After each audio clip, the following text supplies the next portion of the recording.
this video is going to be all about seventh chords in inversion. So just like I had in triads, we looked at triads and then we inverted them. Seventh chords can also be inverted as well, okay? So obviously we're not going to always see our bass note being that root or the note of that chord. Sometimes our lowest note is going to be the third, fifth, or seventh, okay? So first, for a little bit of language, again, we're going to just start with C major because it's just the easiest to think about. We call C major if, let's just use a C major seventh chord as an example. That's just the easiest way because then we just have no sharps or flats on it, and here it is, right? So here we call this the root. Here we call this the third, which you should be familiar with because of our triads. Again, familiar from the triads, we call that the fifth. And then the newest addition, we call that our seventh, right? Which kind of makes sense. These are all based off of that scale degree, right? 1, 2, 3, 4, 5, 6, 7, right? All right. That will help us to remember a couple of our inversions. So triads can only be inverted 2 times, but because there's 4 notes here, these can be inverted 3 times. So it's the same exact process as what we did with triads, but now it's with an extra note thrown in, and we have new numbers. All right, so what we're going to do here is I'm going to just show you all of the different inversions. Oh, I guess I didn't have to necessarily erase that. Oh well, here's our C major 7th chord. So when we label this, we're going to put C major 7. No big deal, right? It's in root position. It's a C major 7th quality, right? We're going to do a first inversion. So we're going to take that C and we're going to pop it up an octave. So now C is up here, actually. You kind of have to stack your notes off to the side. This first inversion has the numbers 6, 5. C major 6, 5 would be our label for that one. All right? For the next inversion, we do that same process. We're going to take that lowest note, we're going to pop it up an octave. So we actually end up with E on top, the C stays where it is, and then we have a B and a G. So now your lowest note is that G. This is going to be second inversion, and our number for that is a C major 4, 3. And then last but not least, we can do that process one more time. We can take that G and put it on top. Right? So now we have a G on top, and now B is your lowest note. This is third inversion, third and final inversion, and that is C major 4, 2. All right. So now we're going to practice a little bit with these. A way to remember some of the inversions, this is what I do with a different class and everything. I call it the music theory hotline. And you can actually remember a phone number that has all of your inversions for you. So it's 664 765 4342 is the phone number. If you can memorize this, you're actually in pretty good shape. So this lists off all of your inversion numbers, okay? So this is first inversion triad, right? This is second inversion triad. So these ones are the triads, okay? Seventh chord meaning root. 6, 5 is your first inversion seventh chord. This is your second inversion 7th chord, and then this is your third inversion 7th chord. So sometimes that helps some students. It's just easier to remember a phone number than really trying to memorize all of your inversion numbers. So now what we're going to do is we're going to build a couple of 7th chords in inversions, all right?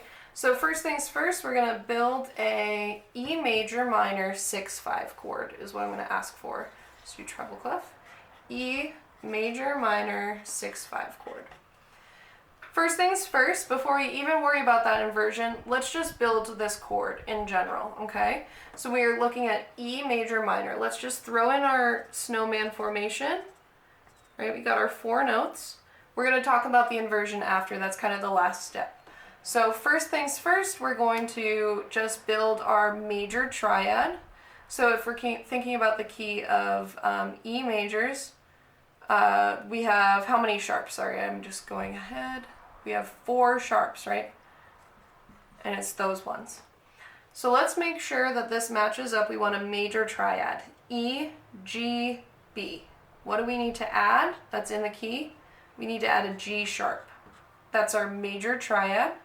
And then we want our minor seventh, right? E to D what is a minor seventh interval?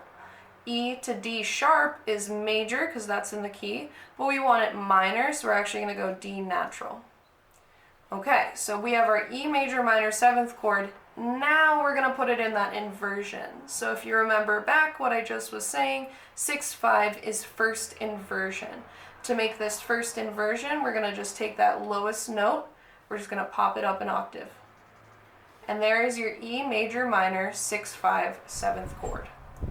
All right, now what we're going to do is try another one. I'm going to ask for an F sharp major 4/3 seventh chord. Okay, so for F sharp major, we need a major triad and a major seventh, right? So first things first, build your snowman. We're going to get a major triad. What's in F sharp major? Well, all sharps except B, right? It's 6 sharps. So actually I can pretty confidently just throw in an A sharp and a C sharp and just make sure that that matches.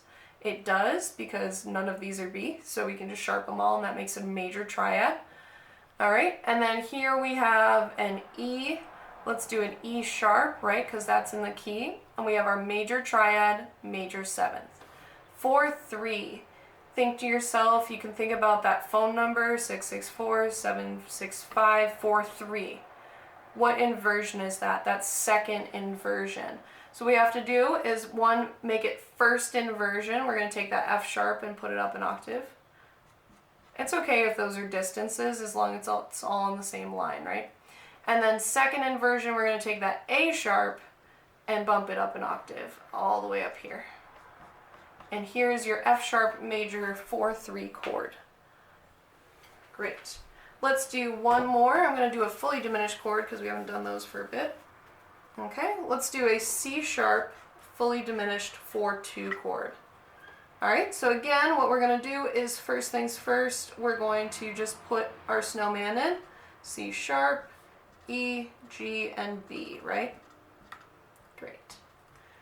We need a diminished quality triad and a diminished quality seventh, right? So C sharp major has all sharps. So let's make this all a major triad. Now we have to make it a diminished triad. So we're going to lower that third, get rid of that sharp and make it natural. And then we're going to also lower our fifth and get rid of that sharp and make it natural. Okay, so that's a diminished C sharp diminished triad. Now we need a diminished seventh chord, right? Sorry, seventh interval.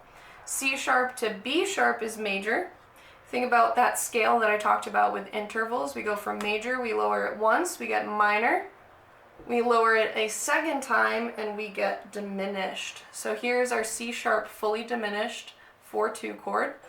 Actually, it's not in 4/2 yet, sorry. This is a fully diminished seventh. We need to make it 4/2. This is the last inversion that we haven't done yet, right? So 6/5 is first, 4/3 is 2, 4/2 is third. So first we're going to make it a first inversion. We're going to take the C sharp, bump it up an octave.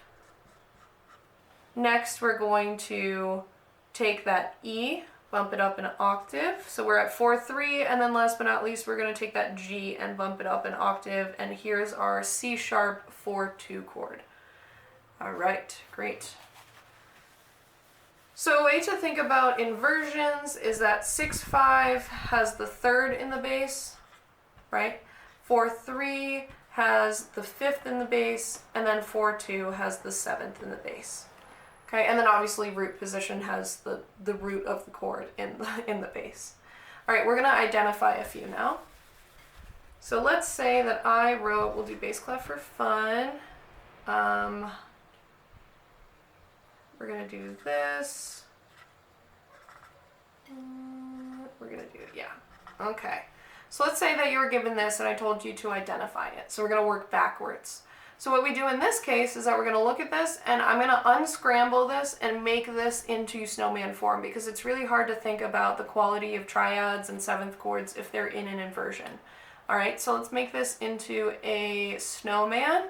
We can do E flat on the bass, and that's going to actually make that a snowman. So I just took those two notes and I just put them up an octave, okay? So that way this is so much easier to think about, right?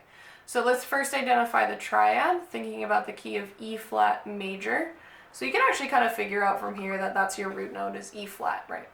E flat major has 3 flats, B, E, and A, right? So we have B, E, A. Does this all fit in that key? Yes, it does. So this is a major triad. And then E flat to D. Does D naturally occur in E flat? Yes, it does. So this is actually a major seventh as well. So a major triad with a major seventh, you guessed it, is a major seventh chord. But now we have to figure out that inversion. What happened to it? What's in the bass? Is it the root? No. Is it the third in the bass? No. Is it the fifth? Yes, it is. So this is second inversion, and that is 4-3. Let's do one more. Let's do a little bit harder one. Let's do this. And yeah, okay. So you're given this. I guess I can push that C a little bit closer even. Okay. So you're given this. Again, step 1, unpuzzle it and make it into a snowman form that makes sense to you, right? So actually, if you just take that C and pop it up an octave, we are good. Whenever you do this, make sure that you transfer all of your accidentals, because that might cause a lot of issues in the future if you don't carry all of them over. All right, so now we're going to figure out the triad quality. All right, well, D major has F and C sharp in it, right? Do these fit? No, they actually don't. This is an F natural, so that means F sharp became F natural. The third was lowered. The fifth is normally A natural, but it has an A flat, so the fifth was lowered. If a triad is lowered third and fifth, it is a diminished quality. And then we're going to look here, and D to C natural. Well, D to C sharp's major, but this is actually lowered, so it's a minor seventh. So what is a seventh chord with a diminished triad and a minor seventh? It is half diminished. So we know our root is D, so we're going to label this as D. We know it's half diminished, and now the last step is to figure out our inversion. You can think back. Root position has root in the bass. That's not the case here. First inversion has the third in the bass. Nope. Second inversion has the fifth in the bass. Nope. So this is actually third inversion because the seventh is in the bass, and that is D, half diminished 4-2 chord. All right, great.